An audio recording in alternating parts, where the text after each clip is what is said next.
आइए चलते हैं मौलिक अधिकार के दूसरे सेगमेंट पर कि मौलिक अधिकार क्या सिर्फ नागरिकों को प्राप्त हैं या विदेशी को भी प्राप्त हैं। तो कुछ मौलिक अधिकार भारतीय नागरिकों को प्राप्त हैं, जबकि कुछ मौलिक अधिकार नागरिकों सहित विदेशी को भी प्राप्त हैं। फॉर एग्जाम्पल, नागरिक और विदेशी को प्राप्त जो मौलिक अधिकार हैं वो है आर्टिकल 14, आर्टिकल 21 और आर्टिकल 25। आर्टिकल 14 समता का अधिकार, आर्टिकल 21 जीवन का अधिकार और आर्टिकल 25 धार्मिक स्वतंत्रता का अधिकार। अधिकांश मौलिक अधिकार व्यक्ति को राज्य के विरुद्ध प्राप्त है, जबकि कुछ मौलिक अधिकार हैं जो निजी व्यक्ति के विरुद्ध प्राप्त हैं। इस मुद्दे में भी चीजें उभर कर सामने आती हैं। तो आर्टिकल 27, आर्टिकल 17 अस्पृश्यता का उन्मूलन, यानी कि प्रोहिबिशन टू अनटचेबिलिटी, अस्पृश्यता उन्मूलन, और आर्टिकल 24 ये है निजी व्यक्ति के विरुद्ध प्राप्त सोशल के विरुद्ध अधिकार जो है। तो और बाकी सब राज्य के विरुद्ध अधिकार है, आर्टिकल 14, 15, 16, 17, 18 एंड सो ऑन, ये सब राज्य के विरुद्ध प्राप्त अधिकार है।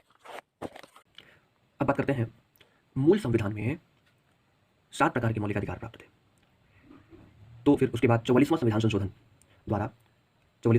1978 द्वारा संपत्ति के अधिकार को मौलिक अधिकार की सूची से हटा दिया गया।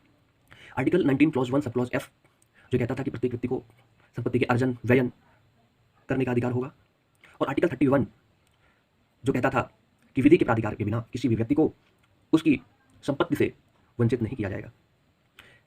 इसे मौलिक अधिकार से हटा करके संवैधानिक अधिकार का रूप दिया गया और भाग 12 के अनुच्छेद 300A में इसे स्थान दिया गया। फिर आता है एक इंपॉर्टेंट अमेंडमेंट जो 86 अमेंडमेंट एक्ट 2002। तो 86वां संविधान संशोधन 2002 के द्वारा भारत के संविधान में आर्टिकल 21A जोड़ा गया, जिसके द्वारा शिक्षा का अधिकार मौलिक अधिकार बना। तो वर्तमान में कितने मौलिक अधिकार हैं? तो 6 ही हैं, 7 नहीं। कितने हैं? 6, क्योंकि जो शिक्षा का मौलिक अधिकार जो आर्टिकल 21A के तहत जोड़ा गया वो बेसिकली स्वतंत्रता के अंतर्गत आता है।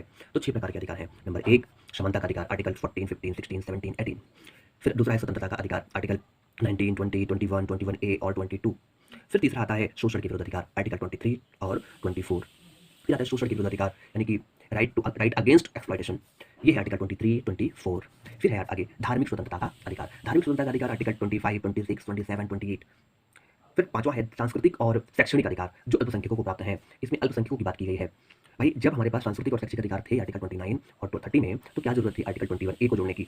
तो आर्टिकल 29 और 30 ये अल्पसंख्यकों के सांस्कृतिक और शैक्षिक अधिकार को सुनिश्चित करता है, जबकि आर्टिकल 21A समग्र रूप में सबको शिक्षा का अधिकार देता है। फिर आता है फिर है संवैधानिक उपचारों का अधिकार, कॉन्स्टिट्यूशनल रेमेडीज, जो आर्टिकल 32 में है, जिसमें बताया गया है कि यदि मौलिक अधिकार का उल्लंघन होता है तो आप सीधे सर्वोच्च न्यायालय जाकर जा सकते हैं, और जो न्यायालय है वो 5 प्रकार की रिट देगा। उन 5 रिटों को आर्टिकल 32 में बताया गया है। जैसे प्रतिषेध है, जैसे उत्प्रेषण है। तो 5 प्रकार की रिट जो है वो क्या है? बंदी प्रत्यक्षीकरण, परमादेश, प्रतिषेध, उत्प्रेषण और अधिकार अपेक्षा।